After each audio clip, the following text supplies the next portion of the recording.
39 present. 38 আর তো তিনজন কে কে 1007 1009 20 ব্যাচের 101 আর রেগুলারের 3 কি অ্যাবসেন্ট না প্রেজেন্ট?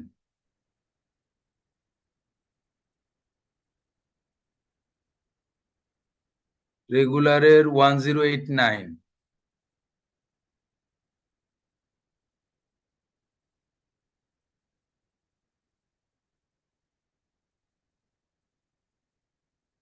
ওকে নেক্সট ক্লাসে লাস্ট ক্লাসে কি পড়ানো হয়েছিল একটু বলেন। বাংলাদেশ ব্যাংকের ওয়েবসাইট থেকে আমরা দেখছিলাম কি কি দেখলাম।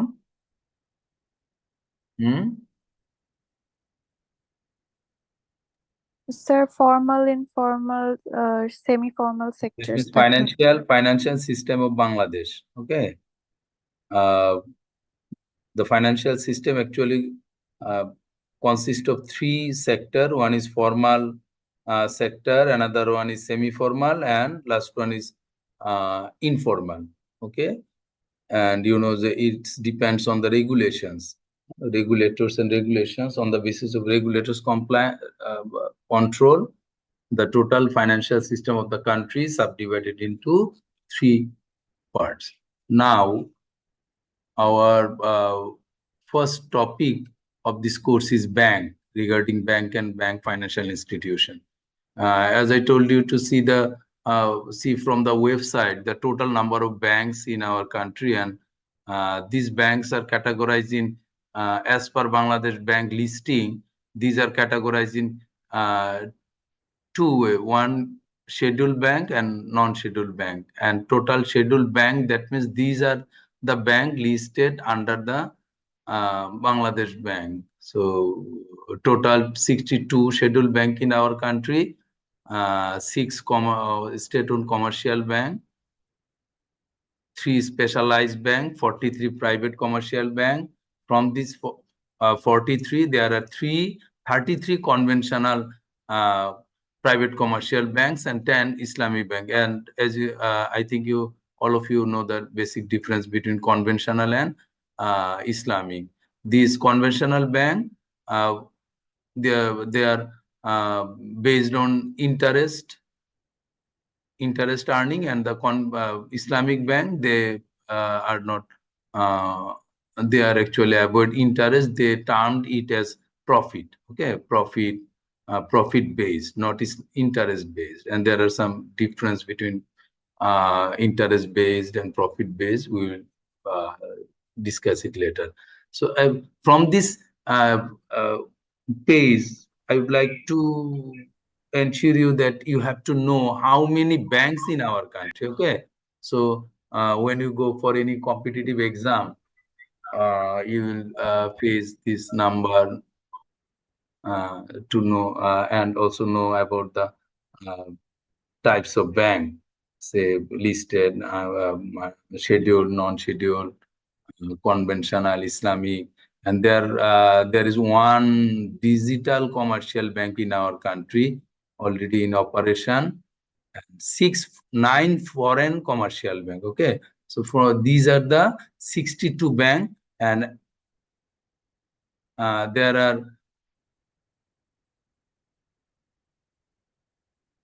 5 non-scheduled bank. They are bank but not under the control of Bangladesh Bank. Okay, এটা মনে রাখতে হবে যে why these are non-scheduled. That means these bank are not under the control of Bangladesh Bank. Say for example, Ansar Bidi Unnayan Bank, Kormosongsthan Bank, Gramin Bank, Jubilee Bank, and Polli Sanchoy Bank. These bank are established under separate regulations of government or government order, and they are not actually under the control of Bangladesh Bank. So these are 5 non-scheduled bank. And from financial institutions, that means non-bank. These are financial institution but not bank, and there are few difference between these two. And you know, all the functions of commercial bank are not performed by the non-bank financial institution. Okay, যে আমরা commercial bank-এ if you go to commercial bank, you can open savings account, you can deposit your money in savings account, and you can withdraw your money anytime by from this bank through check, check. চেকের মাধ্যমে আমরা কি করতে পারি, যে কোনো সময় bank থেকে আমার টাকা উঠাইতে পারি। কিন্তু in case of non bank financial institution, they can not issue cheque. It's a main difference, যে তারা কোনো চেক ইস্যু করতে পারে না, এবং তাদের এই নর্মাল ডিপোজিট সিস্টেম নাই, দে টার্ম ডিপোজিট, এফডিআর, এই টাইপের ডিপোজিট সেখানে করা যায়। তো এখানে দেয়ার আর 4 basic difference between or 4 characteristics of non-bank financial institution is given here. এটা একটু পড়তে হবে। আর এখানে আমরা জানি যে 34 financial non-bank financial institution আছে, তার মধ্যে গভর্নমেন্ট আছে। Out of this total, 2 fully owned by government, 1 is subsidiary of state-owned commercial bank, and 15 were initiated by the private domestic initiative, and 15 were initiated by the joint venture initiative. এই নন bank financial institution গুলা, এবং এখানে তাদের যেমন বলছে financial institution can not issue cheque, can not issue cheque, তারা cheque issue করতে পারবে না, পে অর্ডার ইস্যু করতে পারবে না, ডিমান্ড ড্রাফট ইস্যু করতে পারবে না। Financial institution can not receive demand deposit, financial institution cannot be involved in foreign exchange financing, financial institution cannot can conduct their business operation with diversified financing mode like syndicate financing, bridge financing, lease financing, securitization instruments, and private placement of equity. এইসব কাজগুলো করতে পারে, তারা এইভাবে financing করতে পারে।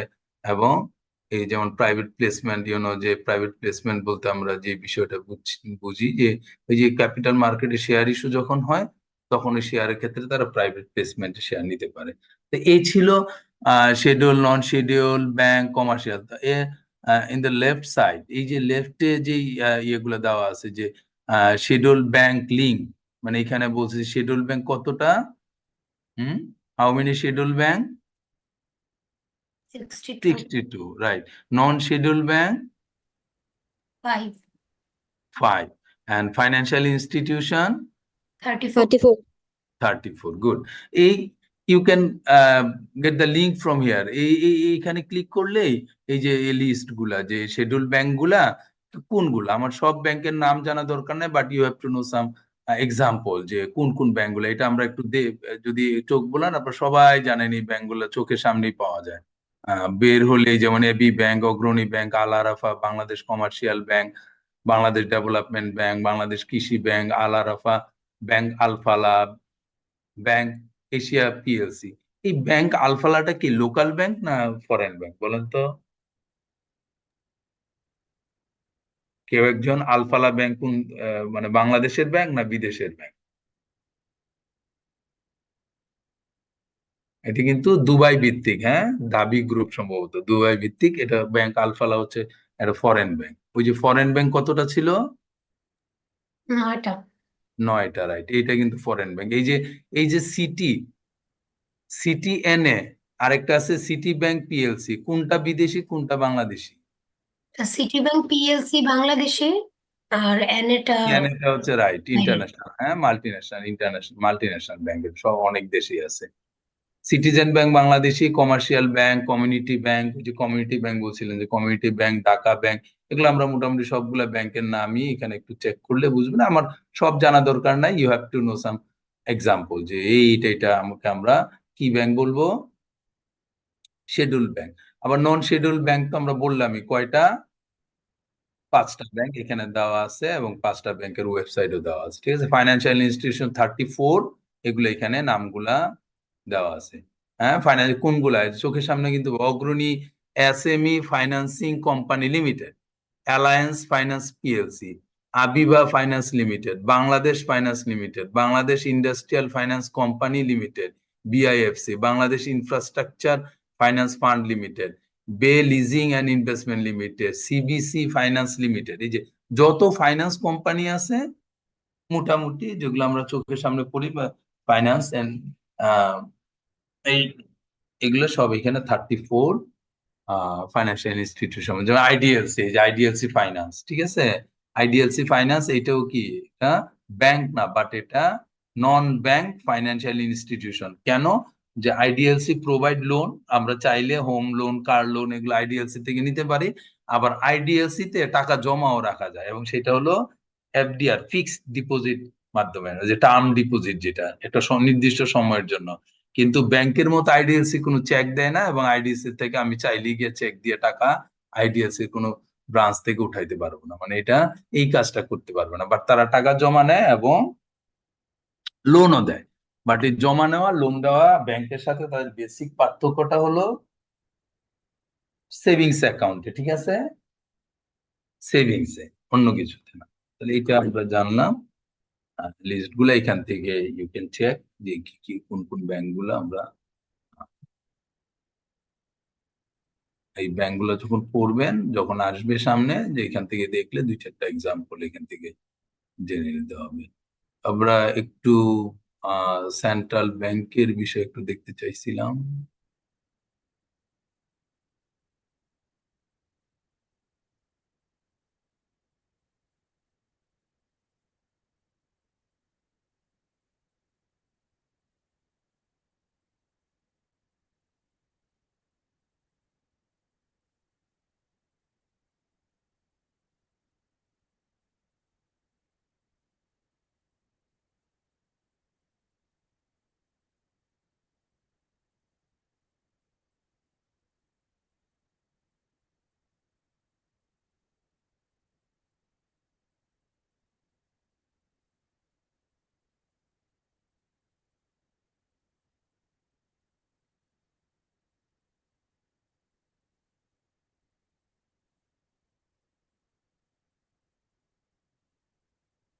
এখান থেকে সেন্ট্রাল ব্যাংকের কিছু বিষয় কিন্তু পড়া যায়, যে সেন্ট্রাল ব্যাংক কি করে।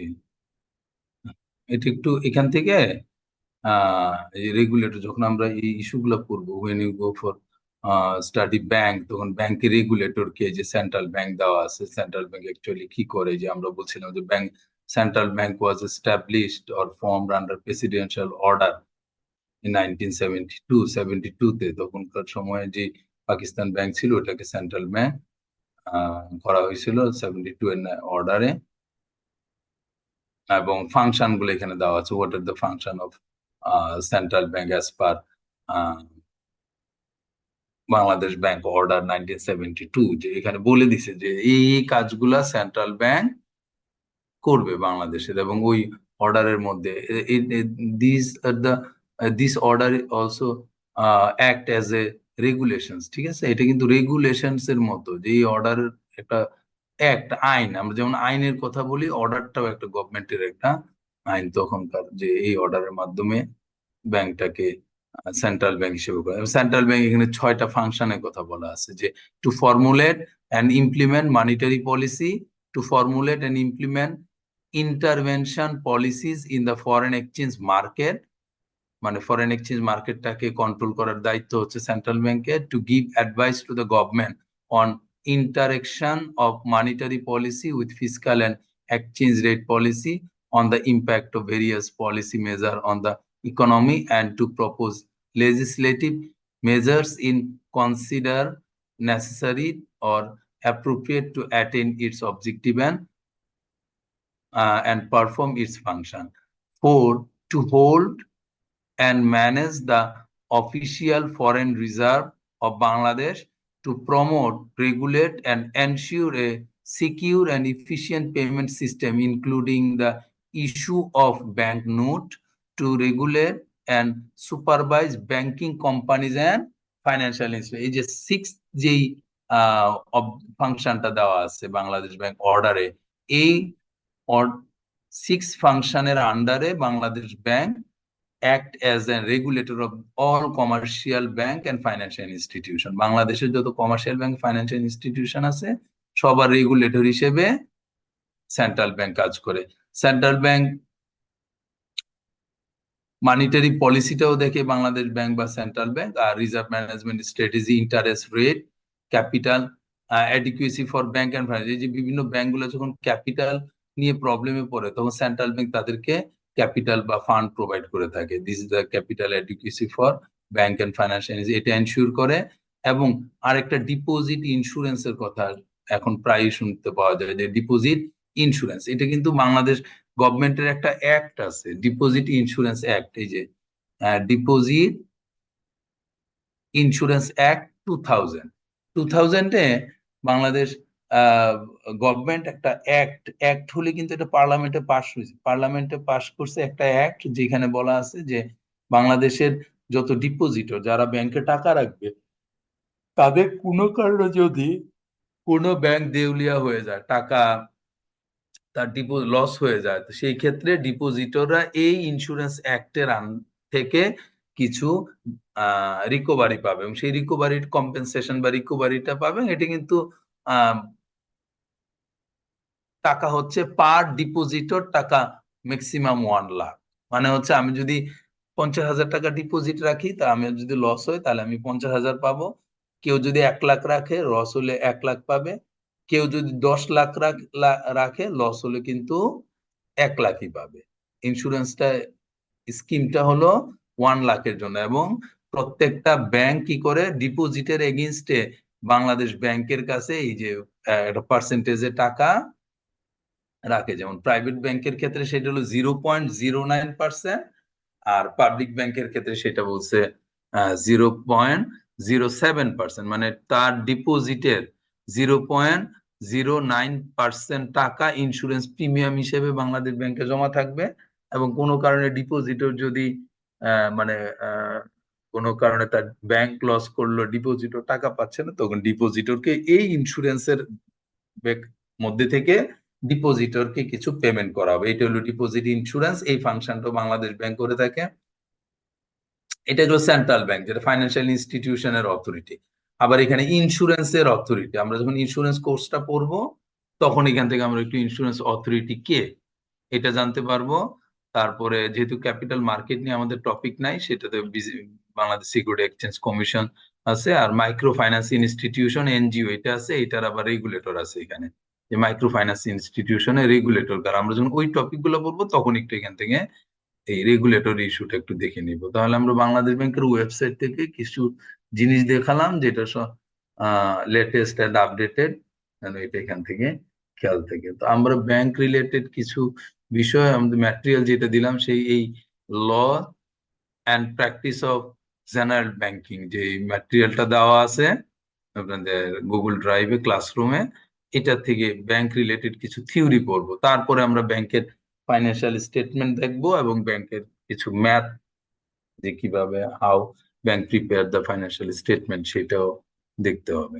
ঠিক আছে, তো আমরা একটু এই ম্যাটেরিয়ালটাতে যাই, laws and practice of general banking. পরে কেউ আসছে অ্যাটেন্ডেন্সে? 20/09 সম্ভবত। কত? 20/09? জি স্যার।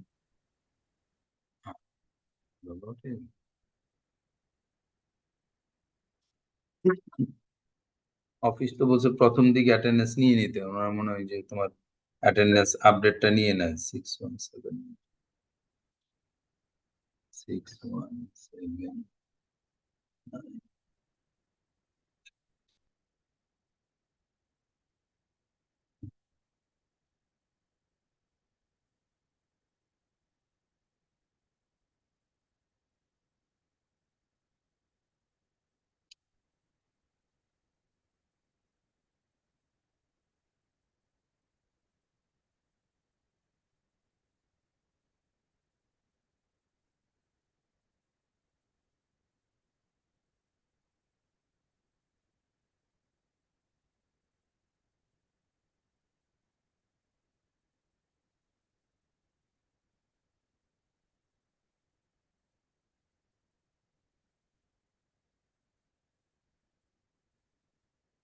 0525।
ওকে, 09 পরে দিতে হবে, ওটিপিটা আসতেছে।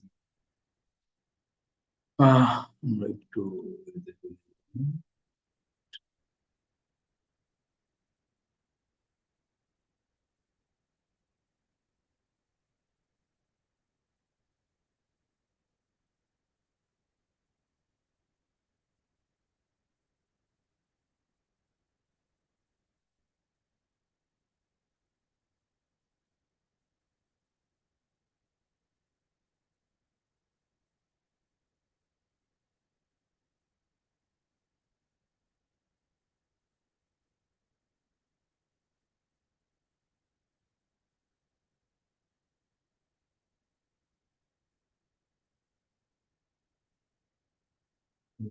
এতে একটু দেখা যায় কিনা একটু বলবেন তো, মনিটরে বা বোঝা যায় কিনা, আরো বড় করতে হবে?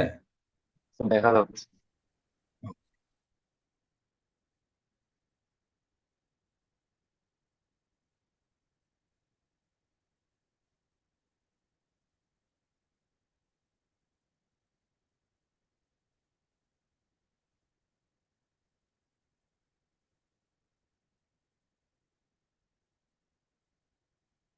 ব্যাংকিং ল রিলেটেড সকল কিছু এটার মধ্যে আছে, ঠিক আছে। এই ম্যাটেরিয়ালটা হচ্ছে ইনস্টিট আইবিবি, যেটা ব্যাংকিং ডিপ্লোমা, যেখানে ইয়া হয় ডিপ্লোমার পরীক্ষা, বা ইনস্টিটিউট ডিপ্লোমা, ব্যাংকিং ডিপ্লোমা, ওদের একটা কোর্স আছে, laws and practice of general banking. তো জেনারেল ব্যাংকিং রিলেটেড যত ল আছে সবই আছে এখানে, হ্যাঁ।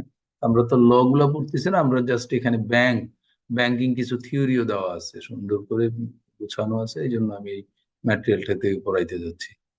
কিন্তু পরে এটা অনেকগুলা ল কিন্তু আছে, সো ফিউচারে অনেকের কাজে লাগবে। এই যে মডিউল জিতে আছে ওভারভিউ, 230 নাম্বার পেজে, bank, types of bank, schedule bank, ঠিক আছে, যেগুলো আমরা ওয়েবসাইটে পড়তেছিলাম, ব্যাংকিং সিস্টেম, হ্যাঁ, ফাংশনস অফ ব্যাংক।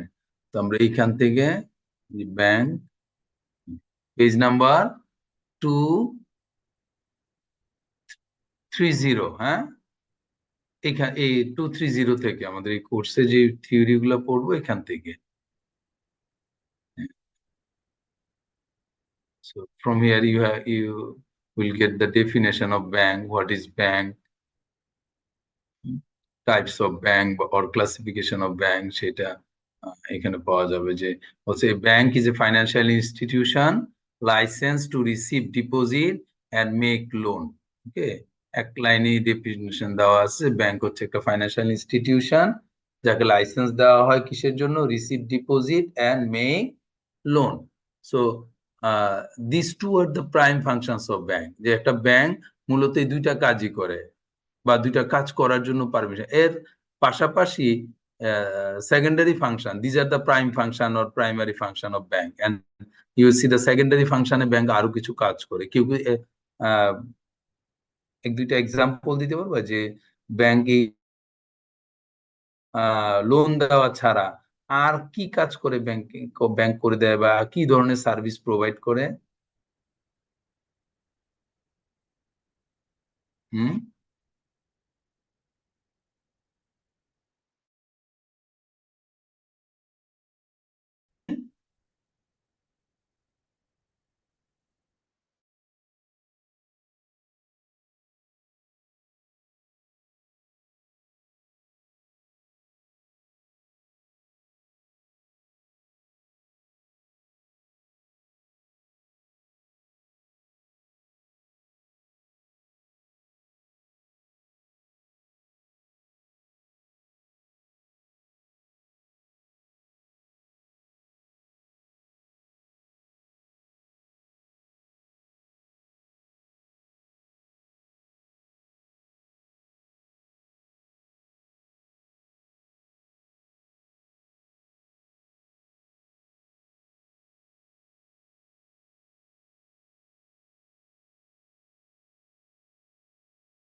আমি ডিসকানেক্ট হয়ে গেছিলাম না?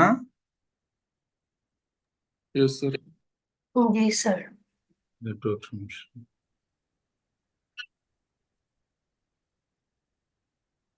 সো যেটা বলতেছিলাম এই পর্যন্ত কি এই যে 230 নাম্বার পেজে আসছি, হ্যাঁ, ওই ম্যাটেরিয়ালটার 230 নাম্বার পেজ থেকে এখান থেকে আমরা ব্যাংকের ডেফিনেশন বা ব্যাংক সম্বন্ধে একটা ওভারভিউ পেয়ে যাবো। যে বলছে bank is a financial institution licensed to receive deposit and make loan. Bank are regulated by the central bank of the country. Bangladesh bank, এই যে এখানে বলছে যে ব্যাংক নরমালি বাংলাদেশে কি হয়, রেগুলেটেড হয় বাংলাদেশ ব্যাংকের মাধ্যমে। Bank act as a financial intermediary which mobilize fund from surplus unit of economy and deploy the same to the deficit unit. এই যে এখানে বলছে যে ব্যাংক কি করে একটা ইকোনমিতে যাদের এক্সেস আছে মানে সারপ্লাস আছে তাদের কাছ থেকে ফান্ডটা কালেক্ট করে, এবং যাদের ডেফিসিট আছে মানে যাদের কাছে টাকা নাই তাদেরকে এই ফান্ডটা প্রোভাইড করে, এবং এটা ফান্ড কালেকশনটাকে আমরা বলি ডিপোজিট নেওয়া, আর ফান্ড মানে প্রোভাইড করাটা হচ্ছে লোন, যে লোন দিয়ে থাকে। Surplus unit are those who receive more money than they spend. They can be termed as investor. On the other hand, deficit unit are those unit who spend more money than they receive. They are also termed as borrower. তাহলে investor এবং বড়োয়ারের পার্থক্যটা এখানে দেওয়া আছে। এখান থেকে ব্যাংকের idea পাওয়া যাবে, এবং আমরা জানি যে ডিপোজিটেরও ইন্টারেস্ট থাকে, লোনেরও ইন্টারেস্ট থাকে। এখন ব্যাংক যখন বিজনেস করে ডিপোজিট যেই রেটে নেয় তার চাইতে কম রেটে কি লোন দেয়? না স্যার, বেশি। কিন্তু কম দিলে কি হবে? ওদের লস হবে। Bank loss. লস হবে। যেমন এখন কিছুদিন কিন্তু 9-6 বলে একটা কথা ছিল, যে 9-6, এটা বেশ কিছুদিন বাংলাদেশে চলছে।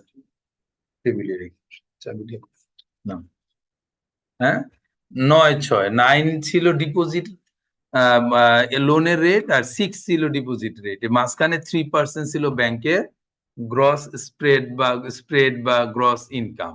এরপরে এই 3% থেকে ব্যাংক অপারেটিং এক্সপেন্স বেয়ার করে তার একটা নেট ইনকাম হতো। এখন কিন্তু 9 আর 6 এর বারটা উঠাই দিছে। এখন কিন্তু ব্যাংক তাদের ইচ্ছা মতো, যেমন এখন রিসেন্টলি কিছু কিছু ব্যাংক 12.6 12.7 হচ্ছে তাদের ডিপোজিটের রেট। মানে এফডিআর করলে আগে 6%-এর বেশি কেউ দিত না, এখন কিছু প্রাইভেট ব্যাংক 12%-এর উপরে দিচ্ছে। আবার তাহলে 12% দিলে নিশ্চয়ই ওরা লোন দিচ্ছে 15 বা 16%-এ। তো মাঝখান থেকে কিছু পার্সেন্টেজ তাদের প্রফিট হয়। হ্যাঁ, সো বলছে apart from accepting and lending money, এই যে বলছিলাম যে লোন দেওয়া এবং ডিপোজিট নেওয়া ছাড়া ব্যাংক আর কি কোনো কাজ করে? বলছে apart from accepting and lending money bank also provide many other services, অন্যান্য service such as ATM service. এই এটিএম সার্ভিসটা কি?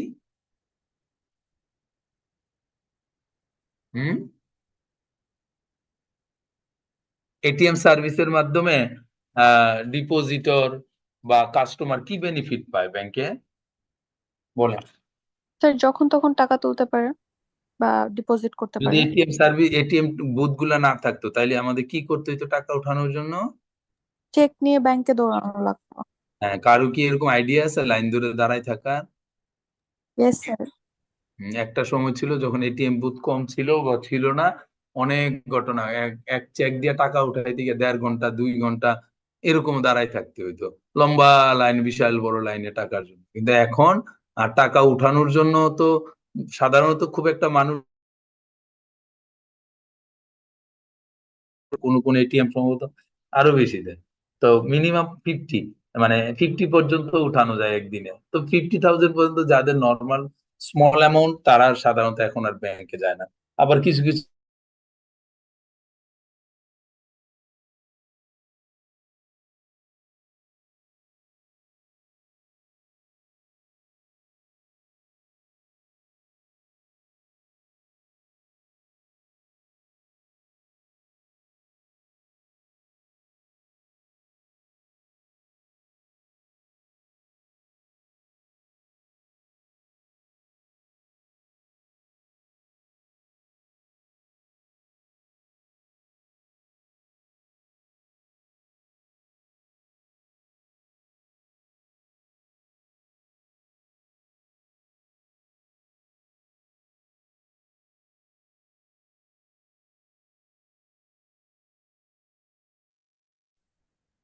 নেটওয়ার্ক তো ভালোই সমস্যা করতেছে, সাউন্ড একদম, সাউন্ড কি ক্লিয়ার ছিল? কথা বলি যে বারবার নেটওয়ার্ক চলে আসছে। Molt competició. Perquè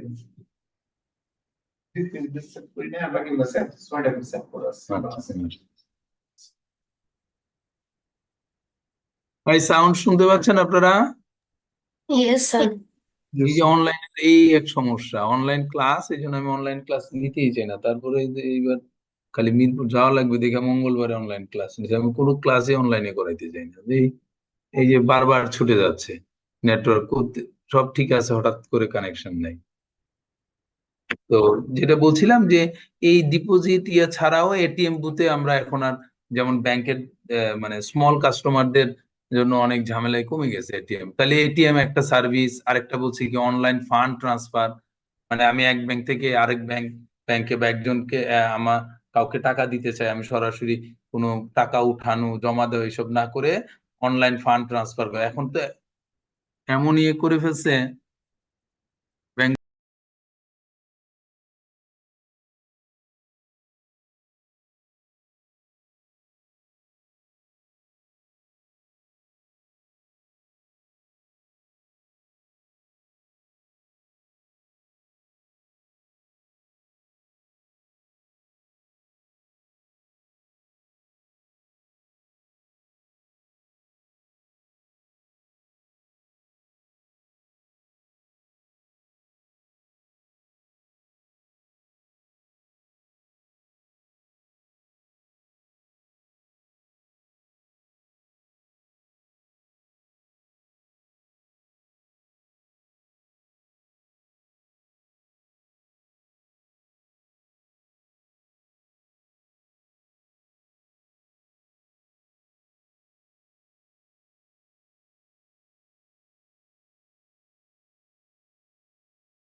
ঠিক আছে, তাহলে এই প্যারাতে এই যে 2-3টা লাইন আছে, এখানে আমরা বলছিলাম যে লোন দেওয়া এবং ডিপোজিট নেওয়া ছাড়া ব্যাংকের আর কি কি আদার সার্ভিস গুলো আছে এটা কিন্তু জানতে হবে সবার। যেমন বলছে ATM service, online fund transfer, cheque payment, locker facilities, foreign currency exchange, issuing debit credit card etcetera. ঠিক আছে, এর বাইরে এখানে আসে নাই এরকম আর কোনো কি সার্ভিস প্রোভাইড করে ব্যাংক?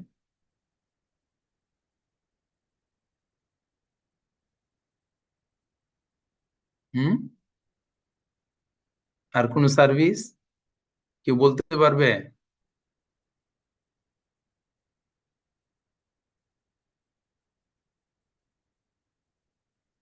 অনেক সময় ব্যাংক কিন্তু এজেন্সি সার্ভিসও প্রোভাইড করে, এজেন্ট। হ্যাঁ, এজেন্ট, যেমন ট্রাস্টি হিসেবে সার্ভিস প্রোভাইড করে, এই যে এটা লকার সার্ভিস, আমার জিনিসপত্র সে তার কাছে রাখে as a trustee.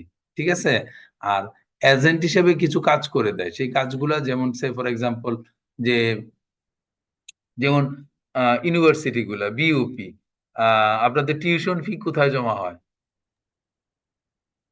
Trust Bank है। ব্যাংকে। তাহলে এই টাকাটা তো জগন্নাথ এই বিইউপির ইনকাম, তো বিইউপি কি করলো, সে তার কাছে জমা না নিয়ে ট্রাস্ট ব্যাংককে বললো যে তুমি আমার এজেন্ট হিসেবে আমার স্টুডেন্টদের যত ফিস আছে এটা তুমি জমা নাও। তাইলে ও কিন্তু একটা সার্ভিস দিচ্ছে। এইটাও one kind of service provided by banks to its customer, যে এজেন্সি সার্ভিস, এজেন্ট হিসেবে কাজ করে, এবং এর বিনিময়ে সে কোনো কোনো ক্ষেত্রে একটা সার্ভিস ফি নিয়ে থাকে। ঠিক আছে, এরকম কাজ কিছু করে। So as per Section 5, subsection P of the Banking Companies Act 1991, banking means the accepting for the purpose of lending or investment of deposit of money from the public, repayable on demand or otherwise, and withdrawable by check, draft, order or otherwise. তার মানে এই জায়গায় banking companies অ্যাক্টে bank আসলে কি, ব্যাংকিংটা কি সেটার একটা definition এখানে দেওয়া আছে ব্যাংকিং কোম্পানিজ অ্যাক্ট অনুযায়ী। এইটা ইউ ক্যান রাইট কপি, যে এইটাও একটা ব্যাংকিং ডেফিনেশন। হ্যাঁ, so a banking system is the key to economic growth and development. It is essential to unlocking wealth, creating opportunities, providing job and facilitating e-commerce. আরো কিছু কাজ করে যে wealth কে এক জায়গায় যে ফিক্সড হয়ে থাকে ওয়েলথটাকে ওপেন করে দেয়, অন্য ব্যবহার করে। ওয়েলথ মানে মানি ক্রিয়েটস মানি, মানে কখন মানি ক্রিয়েটস মানি, যে মানি থেকে মানি হবে। যেমন ধরেন আপনার কাছে টাকা আছে, 5 লাখ টাকা, 5 লাখ, এটা আপনি ড্রয়ারে 1 বছরের জন্য রেখে দিলেন, হ্যাঁ, ঘরের ভিতরে লকারে 1 বছরের জন্য রেখে দেওয়া হলো। এটা কি মানি ক্রিয়েটস মানি ওর মানি জেনারেট মানি? হ্যাঁ, এটা কি হবে? মানে এটা থেকে বাড়বে কি না? 5 লাখ টাকা ড্রয়ারে রেখে দিলে, কিন্তু এটা যদি ব্যাংকের হাতে দেওয়া হয়, ব্যাংক কি করে, এই আপনার 5 লাখ টাকা নিয়ে সে কি করবে, যারা বিজনেস করবে বা ইন্ডাস্ট্রিয়ালিস্ট ব্যবসায়ী তাদেরকে লোন দিবে। তো লোন দিলে ওই টাকাটাকে সে ইউজ করে সেখানে প্রোডাকশন করবে, সেল করে কিছু প্রফিট হবে, ওইটার একটা অংশ ব্যাংকে দিবে, ওইখান থেকে আপনাকে একটা অংশ দিবে। তাহলে এই 5 লাখ টাকা যদি 1 বছর সার্কুলেট করে বা ইউজ হয় ইকোনমিতে, দেখা যাবে যে এটা মোটামুটি অন এন অ্যাভারেজ 5 লাখ টাকা তার 20% জেনারেট করে ফেলছে। তার মানে 5 লাখ টাকায় 1 লাখ টাকা জেনারেশন হয়েছে। তাহলে 5 লাখ টাকা টোটাল হয়ে যাবে 6 লাখ। ওখান থেকে আপনি পেলেন, মানে এখন যেমন এখনকার রেটে 12%, ব্যাংক পেলো কিছু, গভর্নমেন্ট পেলো কিছু, এইরকম একটা পার্সেন্টেজ সেখানে, বা ব্যবসায়ী একটা প্রফিট করলো, এটার একটা জেনারেশন হয়। এই জিনিসগুলা এই ব্যাংক করে থাকে। ক্রিয়েটিং অপরচুনিটিস, প্রোভাইডিং জবস, বিভিন্ন জব স্কোপ ক্রিয়েট করে। অপরচুনিটিস ক্রিয়েটিং মিন্স যে টাকাটা আমি রেখে দিলাম, এটা তো কোনো কাজে লাগবে না, আরেকজন টাকাটা পেলে সে এটাকে কি করতে পারে, একটা বেটার পারপাস ইউজ করতে পারে। তারপরে এই যে কমার্স, হ্যাঁ, কমার্স যেগুলা বিজনেসকে সাপোর্ট করে, যেসব কাজগুলা, ওই কাজগুলাতেও সাব ফেসিলিটেট করে bank. It provide a mechanism for individual and business to participate in the global economy. Banking sector plays a crucial role in attending the economic stability. তার মানে এই পয়েন্টটাতে আমরা ব্যাংকের ইম্পর্টেন্সটা পাচ্ছি, যে ব্যাংক কি ইম্পর্টেন্স আছে। শুরুটাতে আমরা ব্যাংকের এখানে পেলাম ব্যাংকের ডেফিনেশন শুরুতে, তারপর আমরা পাচ্ছি ব্যাংক কি কি ধরনের সার্ভিস প্রোভাইড করে। তাহলে ফাংশনস এখানে বেসিক আইডিয়াটা ইন ব্রিফ পাওয়া গেল। টাইপস অফ ব্যাংক, যে এই যে বিভিন্নভাবে ব্যাংকে ক্লাসিফাই করা যায়, হ্যাঁ, যে ওনারশিপ দিয়ে ক্লাসিফাই করা যায়।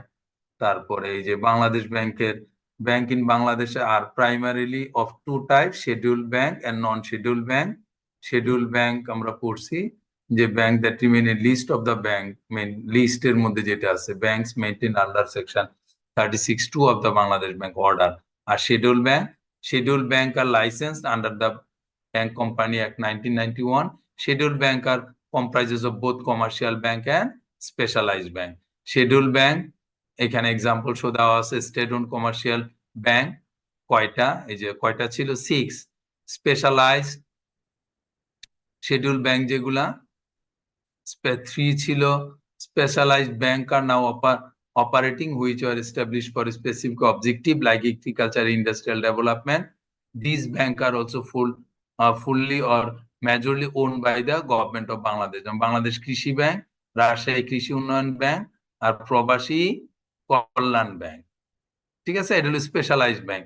একটা স্পেশালাইজড ব্যাংক ছিল যেটা পরবর্তীতে কমার্শিয়াল ব্যাংক হয়ে গেছে, এটা কোন bank?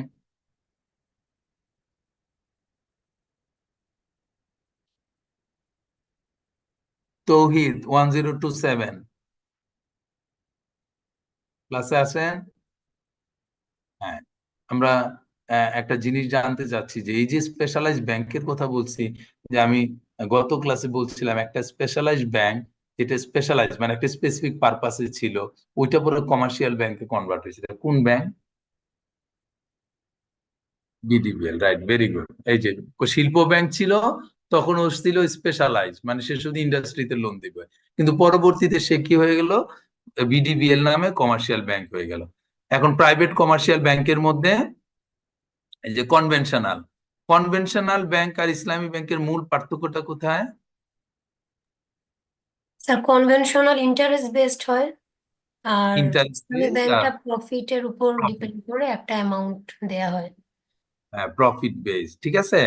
Interest base profit based এর মূল কথা কি, যে ইন্টারেস্টটা থাকে ফিক্সড, যে আমি তোমাকে 10% দিব। আর প্রফিট বেস মানে হলো আমার ব্যবসাতে যা প্রফিট হবে তার একটা অংশ তুমি এত পার্সেন্ট পাইতে পারো, এর চেয়ে বেশিও পাইতে পারো, কমও পাইতে পারো। তো জেনারেলি দেখা যায় যে ইসলামী ব্যাংক যেই রেটে নেয় সেটা খুব বেশি একটা ফ্লাকচুয়েট করে না, বাট মাঝে মাঝে তারা এটাকে ইয়ে করে রি রি কি বলছে, এগ্রিমেন্টটা মানে মাঝে মাঝে এটাকে রিশিডিউল করে আর কি, যে রেটটা বাড়ে কমে অনেক সময়, কিন্তু নর্মালি খুব কমই এটা হয়। বাট তাদের এগ্রিমেন্টের সময়, কন্ট্রাক্টের সময় এটা বলা থাকে যে তোমার রেট এটা 8%, এটা বাড়তেও পারে কমতেও পারে। কিন্তু ইন্টারেস্ট বেস যেটা কনভেনশনাল ব্যাংক, তারা বলে যে 8% ফিক্সড, এটা বাড়বেও না কমবেও না, ঠিক আছে। এটা ডিপোজিটের ক্ষেত্রেও হয়, লোনের ক্ষেত্রেও হয়। যে কনভেনশনাল ব্যাংক ইন্টারেস্ট বেসড, অনেকগুলো এক্সাম্পল এখানে আছে যেটা আমরা ওয়েবসাইটে দেখতেছিলাম। ইসলামিক শরিয়া বেসড ব্যাংক, হ্যাঁ, এই যে the following are the Sharia based public private commercial banks in Bangladesh and they execute banking activities according to Islamic Sharia principles। তার মানে প্রফিট লস শেয়ারিং মোড, ঠিক আছে। যে প্রফিট লস শেয়ারিং, ব্যাংকের যদি প্রফিট হয় বেশি তাহলে তুমি বেশি অংশ পাবা, আর যদি ব্যাংকে লস হয় তাহলে আবার কম পায়। এটা ছিল প্রফিট লস শেয়ারিং বেস হচ্ছে ইসলামী ব্যাংক। এই যে এক্সাম্পল কোন কোন ব্যাংকগুলো, ইসলামী ব্যাংক। ফরেন কমার্শিয়াল ব্যাংক, যাদের লাইসেন্স হচ্ছে বিদেশে কিন্তু বাংলাদেশে অপারেট করে, এই ব্যাংকগুলো আমরা সবাই জানি। ওই যে আল আল আল ফালা ব্যাংকের কথা বলছিলাম, ব্যাংক আল ফালা, ওইটা ইউনাইটেড আরব আমিরাত, যে দুবাই আমরা বলি, দুবাই ভিত্তিক আল ধাবি গ্রুপের ব্যাংক। তারপর সিটিএনএ, এটা হচ্ছে United States of America. Commercial Bank of Ceylon PLC, Sri Lanka. Habib Bank Limited, Pakistan. HBFC, এটা হচ্ছে এইচএসবিসি হচ্ছে Hong Kong. National Bank of Pakistan, Pakistan. Standard Chartered Bank হচ্ছে United Kingdom. State bank of India, এটা হচ্ছে ইন্ডিয়া। ওরি ব্যাংক, এই যে ওরি একটা ব্যাংক আছে, এটা হচ্ছে সাউথ কোরিয়ান ব্যাংক, ঠিক আছে। কয়টা ছিল এই ব্যাংক, ফরেন কমার্শিয়াল ব্যাংক কয়টা ছিল? 9টা। 9টা, ভেরি গুড। নন শিডিউল ব্যাংক কয়টা, 6টা না 5টা? 5টা। 5টা, এই যে এখানে দেওয়া আছে। Non schedule bank are license only for specific function and objective and do not offer the same range of service as scheduled bank. They do not get the privilege of clearing system and discounting of bill, মানে clearing সিস্টেমের মধ্যে থাকে না যে check দিয়ে আমি এক bank থেকে আরেক ব্যাংকে টাকা ট্রান্সফার করব, এরকম কিছু করে না। Bill discounting, this bank clear their cheque through any schedule bank, যেমন Ansar VDP Unnayan Bank, Grameen Bank, Jubilee Bank, Karmasangsthan Bank and Palli Sanchay Bank. এইগুলা ছিল banking system. The banking system, the structure and organization of commercial bank differ from country to country. The well-known system of banking prevalent in different parts of the world, which we can see are branch banking, unit banking, chain banking, group banking, or holding company banking. বিভিন্ন branch banking, যেমন আমাদের দেশে সবই হচ্ছে মোটামুটি branch banking করে, যে একটা ব্যাংক হওয়ার পরে সে অনেকগুলো ব্রাঞ্চ ওপেন করে। আর ইউনিট ব্যাংকিং মানে ইউনিট একটাই। আর চেইন ব্যাংকিং, ঠিক আছে, এটা অনেকটা ব্রাঞ্চ ব্যাংকিং এর মতোই। Group banking or holding company, group banking. Branch banking is a system where the banking business is carried on by a single bank with network of branches spreading all over the country. Unit banking বলছে the unit banking system, the banking operation are carried out through a single office and confined in a particular area. মানে unit একটা office থাকবে, একটা ব্যাংকের একটা office, এটি unit banking. আর chain banking বলছে chain banking refer to the system where one or few individuals control two or more banking companies which are independently chartered or by the same group of persons through purchase of share of such bank. Individual secure enough stock to get the controlling interest in the banking corporation involved. This type of banking system developed in the USA towards the middle of 19th century and remained popular till the Great Depression. এটা কিন্তু এখন আর নাই। এই যে chain banking এর কথা বলছে, যে স্টাইলে ব্যাংকিং, যে গ্রুপ অফ পিপল এক বা একাধিক ব্যাংক তারা কন্ট্রোল করবে, এবং এটা ওই চেইন, যে এই ব্যাংক মানে নেটওয়ার্ক ব্রাঞ্চ ব্যাংকিং এর মতো, কিন্তু এটা এখন আর নাই। বলছে না, এটা 19th সেঞ্চুরিতে ছিল ও 1929 পর্যন্ত এটা এক্সিস্ট করছে, তারপরে আর এটা থাকে নাই। Group banking is a system where a group of bank are bought under the control of holding company. A holding company control the affair of all unit in the group, but each bank in the group maintain its separate identity. The purpose of group banking is to unify the management of bank to achieve economies of large scale operation and grab. এইটাও বাংলাদেশে খুব একটা না, বাংলাদেশ নাই, কারণ একটা holding company থাকবে, main company, তার আন্ডারে অনেক মানে একাধিক ব্যাংক থাকবে, এবং প্রত্যেক ব্যাংক আলাদা ইন্ডিভিজুয়াল কোম্পানি হিসেবে ট্রিট হবে, ইন্ডিভিজুয়াল বিজনেস। তো এইটাও ছিল 1925 থেকে 1929 পর্যন্ত ইউএসএ তে। আর deposit banking, receive deposit and making advance for short period is called deposit banking. The underlying principle of this system is that the bank cannot lock up their deposit in long-term investment, as a deposit are repayable on demand. মানে তারা deposit নিবে, শুধু short term ইনভেস্টমেন্টে যাবে, মানে short term loan দিবে, মানে long টার্মের কোনো লোনে যাবে না। Banks were custodian as well as trustee to keep safe the deposit of the public. Pure deposit banking has its origin in England. Bank in England were only confined to accepting deposit and lending for short period of industries trade. এটা আমাদের দেশে নাই। Investment banking, during the second half of the 19th century, the industrialization of Germany was made possible only by the investment banks. When Germany wanted to industrialize the country, it did not have adequate fund.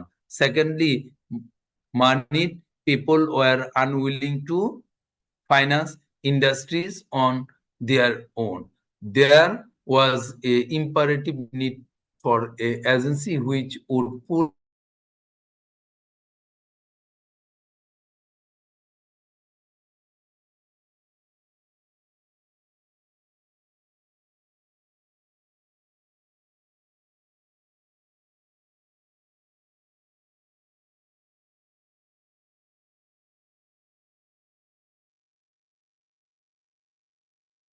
measures taken in Barbara.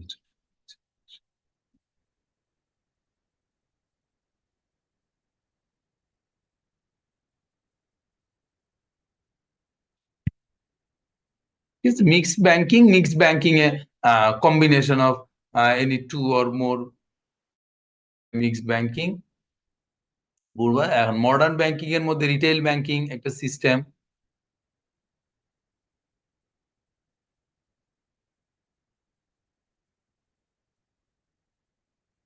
Universal banking, virtual banking, যেটা already digital bank আমাদের হয়ে গেছে, এবং নেটওয়ার্কের মাধ্যমে bank virtual করে, কোন physically আসতে হবে না, এই ধরনের functions of bank. Central bank, আমরা পড়ছি বাংলাদেশের সেন্ট্রাল ব্যাংক 19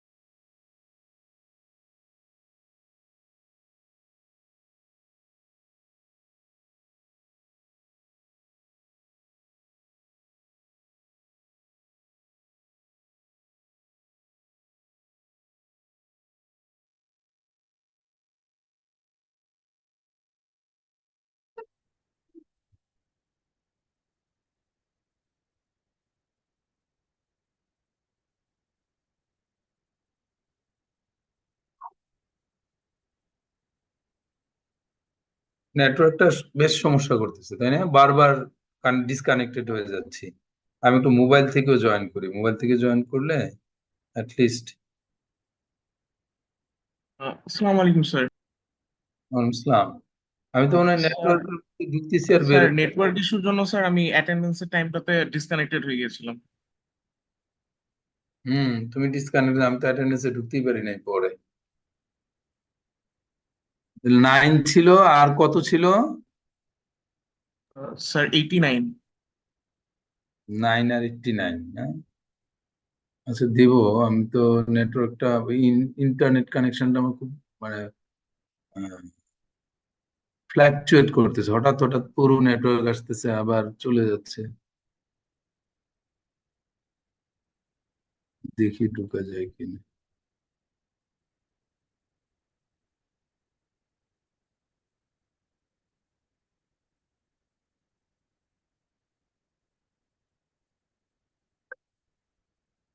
Seventy nine, 20.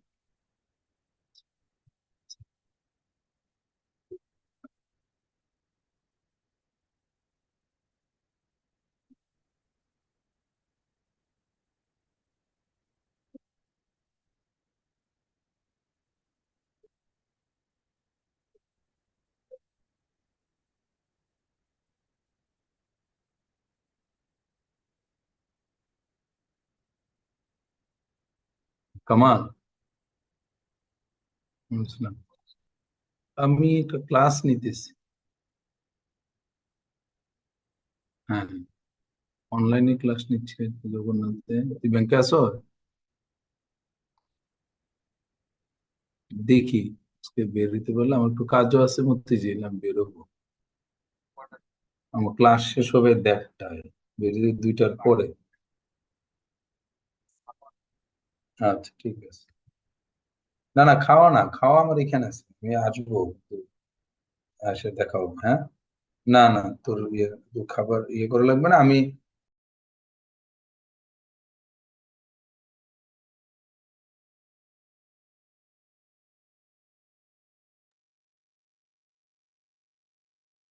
তাহলে 7 আর 89, ইয়েস ঠিক স্যার। আছে। 89, আর কেউ বাকি আছে মনে হয় নাই, শুধু 20 ব্যাচের 101, 103 আর 1007, এই 3জন অ্যাবসেন্ট। 37, 1 2 3 4 40, ঠিক আছে।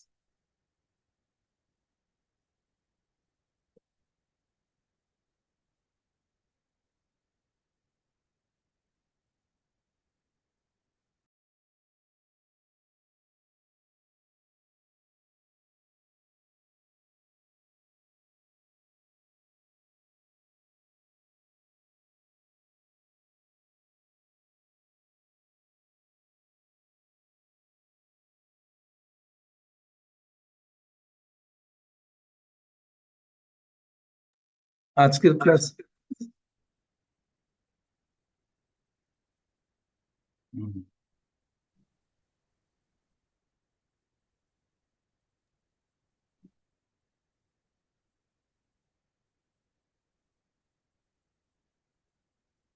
একই জায়গা থেকে।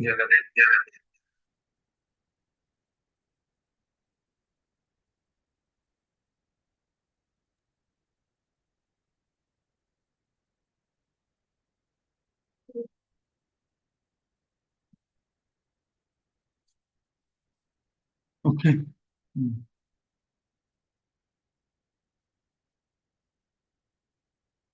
তাহলে আমরা কোথায় যেন ছিলাম, একটু বলো তো, মাঝখানে তো ছুটে গেলাম নেটওয়ার্ক থেকে। Functions of bank, functions of bank পড়তে হবে, হ্যাঁ। ফাংশনস অফ ব্যাংকের মধ্যে যে সেন্ট্রাল ব্যাংক, যে বাংলাদেশ ব্যাংক আমাদের সেন্ট্রাল ব্যাংক হিসেবে কাজ করে, এবং এইখানে একটা, এই প্যারাতে, যে সেকেন্ড প্যারাতে, after the independence of Bangladesh, the government of Bangladesh pass the Bangladesh Bank order 1972 recognising the bank Dhaka branch of state bank of Pakistan. খেয়াল করো কোন ব্যাংকটাকে সে করছে ওই সময় অর্ডার দিয়ে, যে Dhaka branch of state bank of Pakistan as Bangladesh bank, মানে ওই সময় স্টেট ব্যাংক অফ পাকিস্তানের ইস্ট ওয়েস্টে একটা ছিল আর ইস্টে ছিল ব্রাঞ্চ, তাহলে হেড অফিস ছিল ওয়েস্ট পাকিস্তানে মানে পশ্চিম পাকিস্তানে। তো আফটার ইন্ডিপেন্ডেন্স গভর্নমেন্ট কি করলো, স্টেট ব্যাংকের যে পূর্ব পাকিস্তানের যে ব্রাঞ্চটা ছিল এইটাকে বাংলাদেশে সেন্ট্রাল ব্যাংক হিসেবে অর্ডার দিয়ে দিল। জাস্ট কিছুই করে না, ওই ব্যাংকটা এখন থেকে বাংলাদেশের সেন্ট্রাল ব্যাংক হিসেবে কাজ করবে। তো সেটা ছিল বাংলাদেশ ব্যাংকটা।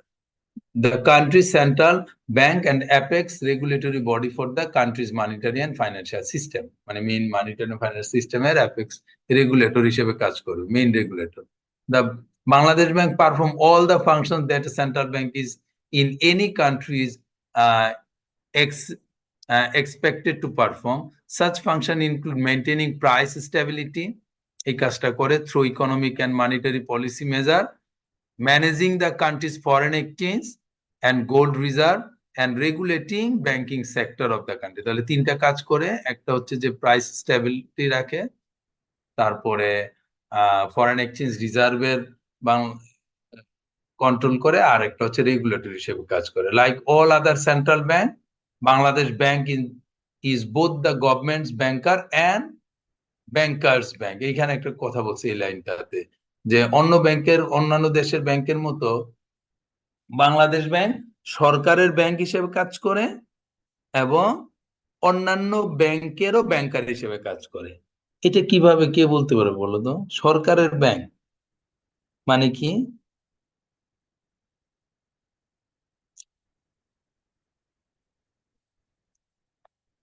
গভর্নমেন্টের যে অ্যাকাউন্ট, যেমন আমরা অ্যাকাউন্ট করি না টাকা জমা রাখার জন্য এবং ওইখান থেকে উঠে খরচ করার জন্য, তো আমরা অ্যাকাউন্ট করি, তাই না?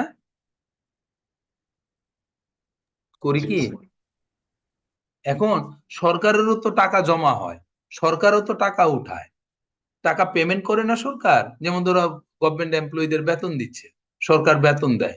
এখন তার কোন ব্যাংকে অ্যাকাউন্ট সরকারের? বাংলাদেশ ব্যাংক। হ্যাঁ, সরকারের মেইন যে গভর্নমেন্টের যে অ্যাকাউন্ট ট্রেজারি বা এক্সচেকার আমরা যেটা বলি, ট্রেজারিটা হলো বাংলাদেশ ব্যাংকে একটা single account, treasury single account, TSA বলে, যে ট্রেজারি সিঙ্গেল অ্যাকাউন্ট। ওই অ্যাকাউন্টে বাংলাদেশের সকল গভর্নমেন্টের যত রেভিনিউ আছে, রেভিনিউ প্লাস যত বরোইং লোন যা আছে, বাংলাদেশের সরকারের টাকা যা আসে সেটা ওই অ্যাকাউন্টে জমা হয়। এবং সরকার যত চেক ইস্যু করে, মন্ত্রণালয় যত চেক ইস্যু করে, এমপ্লয়ীদের যত বেতন হয়, সবই হলো ওই ট্রেজারি সিঙ্গেল অ্যাকাউন্ট থেকে ট্রান্সফার হয়, ওখান থেকে পেমেন্ট করে। ঠিক আছে, সব হিসাব নিকেশ বাংলাদেশ ব্যাংকে। আর ব্যাংকার্স ব্যাংক বা লেন্ডার অফ লাস্ট রিসোর্ট মানে হচ্ছে যে অন্যান্য ব্যাংকের যখন ফাইন্যান্সিয়াল কোনো ধরনের প্রবলেম হয়, তখন সে গিয়ে বাংলাদেশ ব্যাংকের কাছ থেকে টাকা আনে। এই জন্য বলছে ল্যান্ডার অফ লাস্ট রিসোর্ট, মানে আর কারো কাছে যখন কোনো ব্যাংক টাকা টুকা পায় না, কমার্শিয়াল ব্যাংক, সে যে এই সরকারের কাছ সরকার তো আর টাকা দেয় না, সে বাংলাদেশ ব্যাংকের কাছ থেকে টাকা বরাইন করে, লোন করে। তো এইটা ছিল বিষয়, যে এই কাজগুলো সেন্ট্রাল ব্যাংক করে থাকে।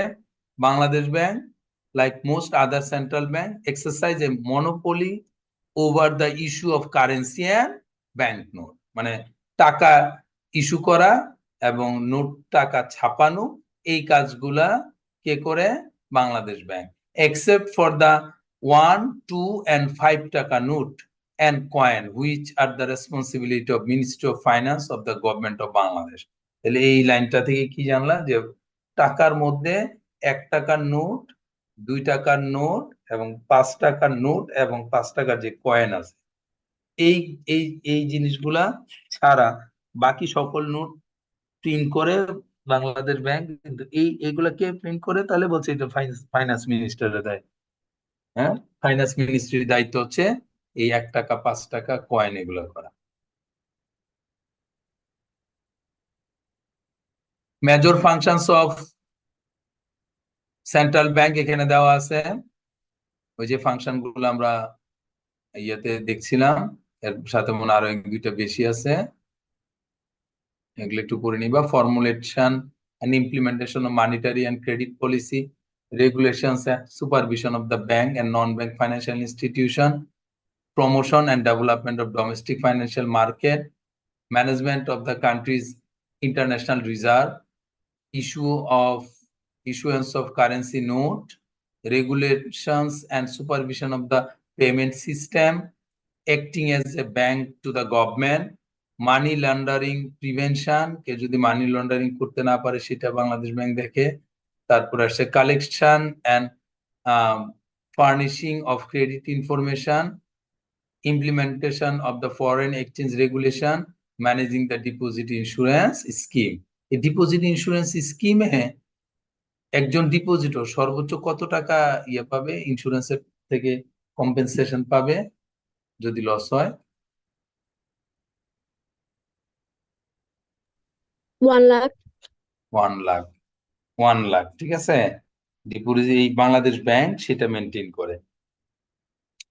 Bangladesh Bank is the central bank of the Bangladesh and is a member of the Asian Clearing Union. It is fully owned by the government of Bangladesh. মানে বাংলাদেশ সেন্ট্রাল ব্যাংকের মালিক হচ্ছে government. The bank is active in developing green banking and financial inclusion policy and is an important member of the Alliance of Financial Inclusion, Bangladesh Financial Intelligence Unit, BFIU. The Department of Bangladesh Bank has got the membership of Egmont Group of Financial Intelligence Unit. এই BFIU এখন কিছু কাজ করতেছে, কে বলতে পারবে কি করে এরা? হ্যাঁ, এখন এই যে আন্দোলন করলেন আপনারা, আন্দোলনের পরে BFIU Bangladesh financial intelligence unit, এটা বাংলাদেশ ব্যাংকের একটা ইউনিট। এরা কিছু কাজকর্ম এখন করতেছে, কি করে বলেন তো?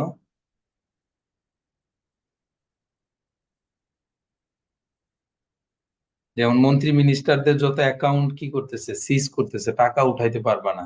এটা কে ডিসিশন দিচ্ছে?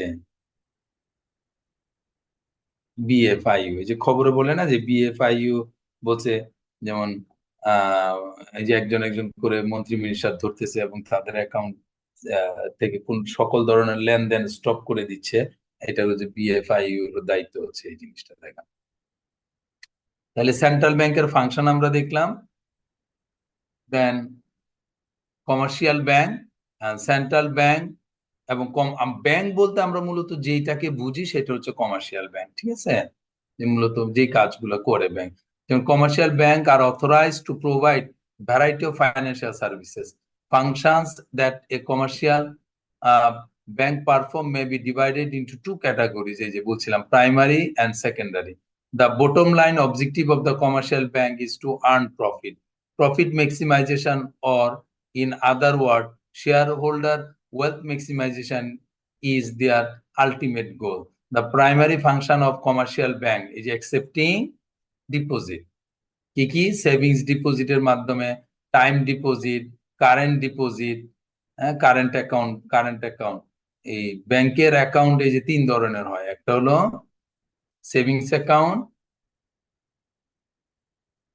একটা হলো টাইম ডিপোজিট বা টার্ম ডিপোজিট বা ফিক্সড অ্যাকাউন্ট, আর একটা হলো কারেন্ট অ্যাকাউন্ট। এই কারেন্ট অ্যাকাউন্টটা হলো শুধুমাত্র বিজনেসম্যানদের জন্য, পড়তে হবে কিন্তু, যে current account do not offer any interest further, most current account offer overdraft up to the pre-specific limit. The bank therefore undertake the obligation of paying all check against deposit subject to the availability of the insufficient fund in the account. বলছে অনেক সময় কি করে overdraft facilities দেয়, যে আমার 2 লাখ, আমি ওভারড্রাফটের একটা লিমিট নিব, যে আমার 2 কোটি টাকা পর্যন্ত ওডি ফ্যাসিলিটিস থাকবে। তখন আমার অ্যাকাউন্টে যদি কোনো কারণে ফান্ড নাও থাকে, তাহলে আমি চেক দিলে 2 কোটি টাকা পর্যন্ত ব্যাংক কি করবে, পেমেন্ট করে অনার করবে। কিন্তু সেভিংস অ্যাকাউন্টে এই ধরনের কোনো সুযোগ নাই, যে আমার সেভিংস অ্যাকাউন্টে আছে 10,000 টাকা, আমি যদি 11,000 টাকার চেক লিখি, ইভেন 10,001 টাকাও লিখি, ব্যাংক কি করবে? আমার অ্যাকাউন্টে 10,000 টাকা আছে, আপনাকে আমি 10,500 টাকার একটা চেক দিলাম, যে আমার অ্যাকাউন্ট থেকে টাকাটা উঠায় নাও, গিয়ে জমা দিলেন কাউন্টারে টাকা উঠানোর জন্য, ব্যাংক কি করবে? সেভিংস অ্যাকাউন্টের ক্ষেত্রে টাকাটা পেমেন্ট করবে, চেক বাউন্স করে দিবে। বাউন্স করে দিবে না তো, যে আপনার যে আপনার চেক দিচ্ছে তার কাছে 10,000 টাকা আছে, আমি তো আপনার 10,500 দিব না। কিন্তু ব্যবসায়ীদের ক্ষেত্রে কি হয়, ব্যবসায়ীর অ্যাকাউন্টে ধরুন 10,000 টাকা আছে, ব্যবসায়ী একটা ওই যে ওভারড্রাফট ফেসিলিটিস নিয়ে রাখছে, বলছে যে আমার যদি কোনো কারণে শর্ট হয় তাহলে আমার চেক কিন্তু ডিসঅনার করবা না। তখন কি করে, এখন আমি যদি ব্যবসায়ী হই, আমার এটা যদি কারেন্ট অ্যাকাউন্ট হয়, তখন আমি 10,000-এর জায়গায় 15,000 দিলেও তার আমার যদি ওডি ফেসিলিটিস থাকে ওভারড্রাফট, তখন সেই চেকটা ফেরত দিবে না, টাকাটা পেমেন্ট করে দিবে। তাহলে অতিরিক্ত যে টাকাটা দিচ্ছে সেটা শর্ট টার্ম ইন্টারেস্ট নিবে, শর্ট টার্ম লোন হিসেবে কাউন্ট হবে, ঠিক আছে। আর short notice deposit, special notice deposit account is an interest bearing deposit account where advance notice is required for withdraw, ঠিক আছে। এসএনডি তে কি হবে, আমি যদি টাকা রাখি যে 3 মাসের জন্য রাখবো বা 90 দিনের জন্য রাখবো, এই টাকা ইন্টারেস্ট দিবে। এখন এটা যদি আমি উঠাইতে চাই, জাস্ট নোটিস করতে হবে আমি টাকাটা উঠাই নিব। এটাও কারেন্ট অ্যাকাউন্ট, এই শর্ট নোটিস অ্যাকাউন্ট, এগুলো বিজনেসম্যানদের অ্যাকাউন্ট। আর normal people savings account and time deposit বা এফডিআর করতে পারবে। Recurring deposit under the different special scheme. These deposit accounts are designed to save specific amount over a period of time.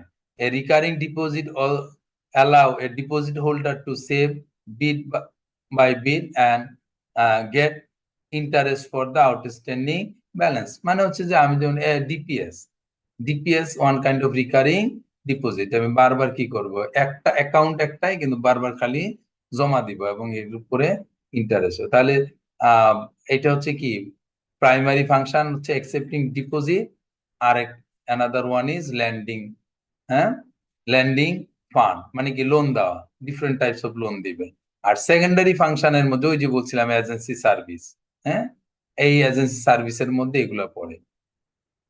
Agency service, a bank act an agent to its customer for various service like collection of check, bill, draft and pay order, paying the insurance premium, মানে আমার ইন্স্যুরেন্সের premium, আমার বাড়ি ভাড়া bank কি করবে, আমি যাওয়া লাগবে না, ব্যাংক পেমেন্ট করে দিবে। আমি যদি ইনস্ট্রাকশন দিয়ে রাখি যে আমার অ্যাকাউন্টে টাকা থাকবে, আমার অ্যাকাউন্ট থেকে তুমি পেমেন্ট করে দিবে, তাহলে ব্যাংক ওই পেমেন্ট করে দিবে, যে আমার এজেন্ট হিসেবে কাজ করবে সে। Remittance of fund through demand draft and electronic transfer, যেটা আমি যখন ডিমান্ড ড্রাফট দিব বা পে অর্ডার দিব বা ইলেকট্রনিক ট্রান্সফার করতে বলবো, ও আমার টাকা অন্যকে রেমিট করে দিবে।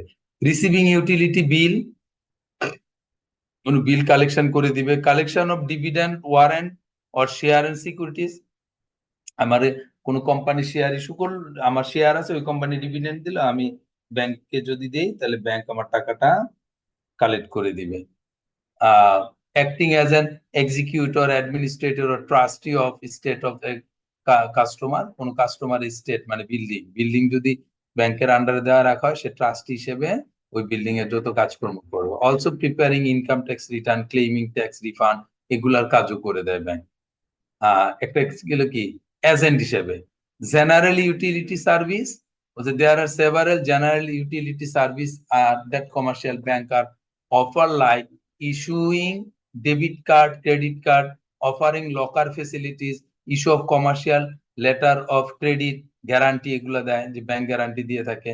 providing suitable investment advice, opening student file to secure admission for the children of the customer in foreign school, college and university, student account. So এই ছিল functions of commercial bank. So commercial banker function গুলোকে আমরা তাদের activities অনুযায়ী classify করা যায়। functions of commercial bank are categorized under the following activities: general banking, credit, general credit or advance, international trade মানে foreign exchange, যেটা, হ্যাঁ, এই তিনটা ভাগে ভাগ করছে। একটা ব্যাংকের ব্রাঞ্চের ভিতরে যখন কাজ যাবেন, গিয়ে দেখবেন যে এখানে কাজ হচ্ছে, মানে জেনারেল ব্যাংকিং মানে টাকা উঠানো, জমা দেওয়া, ক্লিয়ারিং এগুলা করতেছে। আবার কেউ একটা বিদেশে এক্সপোর্ট ইম্পোর্টের জন্য এলসি ওপেন করবে, সে আবার যাচ্ছে ইন্টারন্যাশনাল ট্রেড সেকশনে। আবার কেউ লোন নিবে, সে যাচ্ছে লোন সেকশনে। তো এইরকম তিনটা ক্যাটাগরি করা হয়। GB, general banking. General banking এ কি কি কাজ হয়? এই কাজগুলো হয়। All general banking activities are done through deposit department, cash department, clearing department, bill department, remittance department, account department, treasury department. এগুলা general banking এর ভিতরে থাকে এই ডিপার্টমেন্ট গুলা। Treasury department perform the function of relating to the money market, foreign exchange, asset, liability management. The entire money market and foreign exchange operation are performed through dealing room, যে একটা room থাকে, dealing room এই কাজগুলো করে। General credit or advance department, credit functions are operated by the loan department and project credit department, cash credit department, agriculture and SME department. Loan department আবার ভাগ করা আছে, যে কোনোটা প্রজেক্ট ক্রেডিট, কোনোটা ক্যাশ ক্রেডিট ডিপার্টমেন্ট, যেমন ব্যবসায়ীরা যে লোনগুলো সিসি লোন নেয় সেটা ক্যাশ ক্রেডিট ডিপার্টমেন্ট। এগ্রিকালচার এসএমইর জন্য আলাদা ডিপার্টমেন্ট থাকে। Apart from this corporate banking department, credit risk management department, credit administrative department, CAD and recovery department are there at head office to perform the function of credit approval, loan documentation, recovery and follow up. এগুলোর জন্য head office এই department গুলো থাকে, যে loan bank মানে corporate banking department, credit risk management department, আবার credit administrative department, CAD. International trade, যেটা LC export ইম্পোর্টের জন্য হয়ে থাকে। Import and export financing activities are done by import and export department. Import department deals with LC opening, issuing import LC, post import LC like loan and import financing LIM and loan against trustees LTR. এসব ইয়েগুলা কাজগুলা এই document বা এই ধরনের লোনগুলা import ডিপার্টমেন্টে হয়ে থাকে।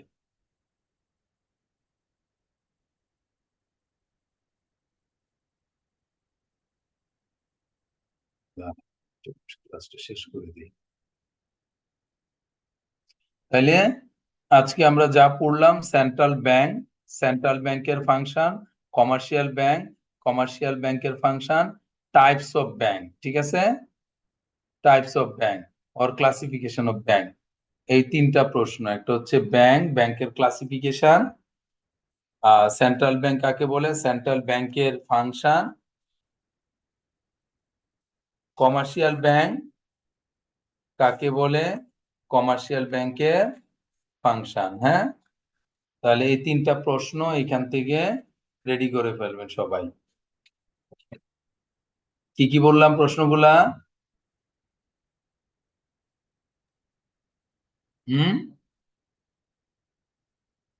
শুনতে পাওয়া গেছে?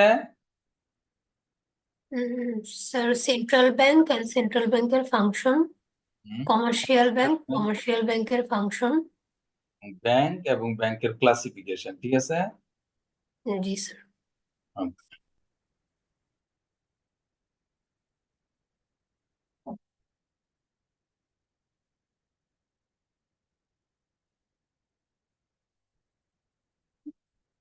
তাহলে আমরা নেক্সট ক্লাস কি অনলাইন হবে? ডিসিশন কোনো কিছু আসছে? স্যার অফলাইনই হইতে পারে আর কি, নেক্সট উইক থেকে। আচ্ছা ঠিক আছে, অফলাইন হলে ভালো। তাহলে এখন এটা শেষ করি। হ্যাঁ, আমরা একটা তো মনে শুরু করতে হবে 12টায়। অ্যাটেন্ডেন্স সবার শেষ হয়েছে না? ওকে আছে না? জি স্যার। ওকে, আল্লাহ হাফেজ। হ্যাঁ, নেক্সট ক্লাসে দেখা হবে ইনশাআল্লাহ। যদি অফলাইন হয় তাহলে রোববারে ফিজিক্যালি দেখাও, আর যদি অনলাইনে রাখে তাহলে তো নেক্সট রোববারে ক্লাস হবে ইনশাআল্লাহ। ওকে, বাই, আল্লাহ হাফেজ। আসসালামু আলাইকুম। ওয়ালাইকুম স্যার।